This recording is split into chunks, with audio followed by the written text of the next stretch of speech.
Hello guys, welcome to my YouTube channel, and the provision are here. Dito na ang provision tsaka mga spares sa barko.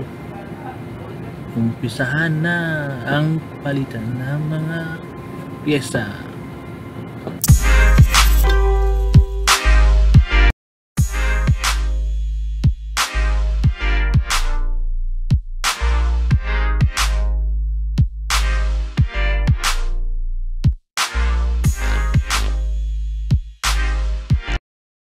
Welcome guys sa aking YouTube channel, Ride TV.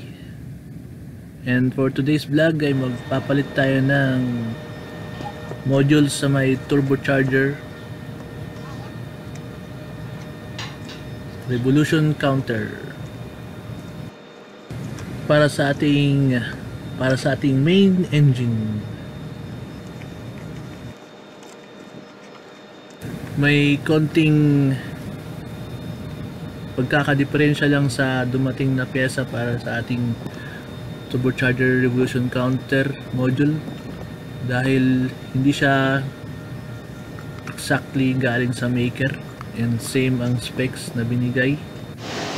But I guess dahil siguro sa kalumaan na rin ng aming unit sa barko, kaya baka ito ang kanilang latest model. Well, let's see kung gagana. And guys, pakipanood naman din ng aking mga ibang mga videos sa aking YouTube channel, Ride TV. And please subscribe na rin po. And comment na rin. Salamat.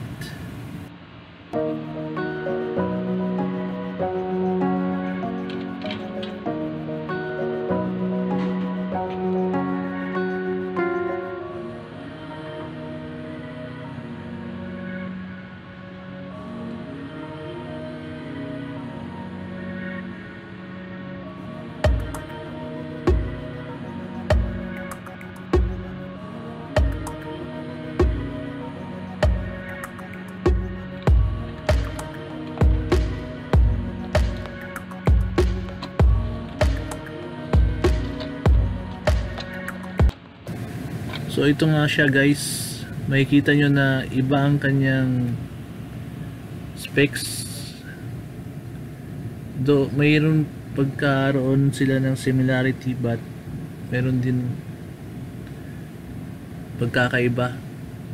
So let's try and connect yung mga connections niya at i-testing natin sa tapusan ng video na ito.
So ito na nga guys, tapos ko na yung paglipat ng mga connection sa kanya sa module natin from galing sa lumang module, and kitang-kita naman na umiilaw na yung digital counter niya, which sa kabila naman is wala.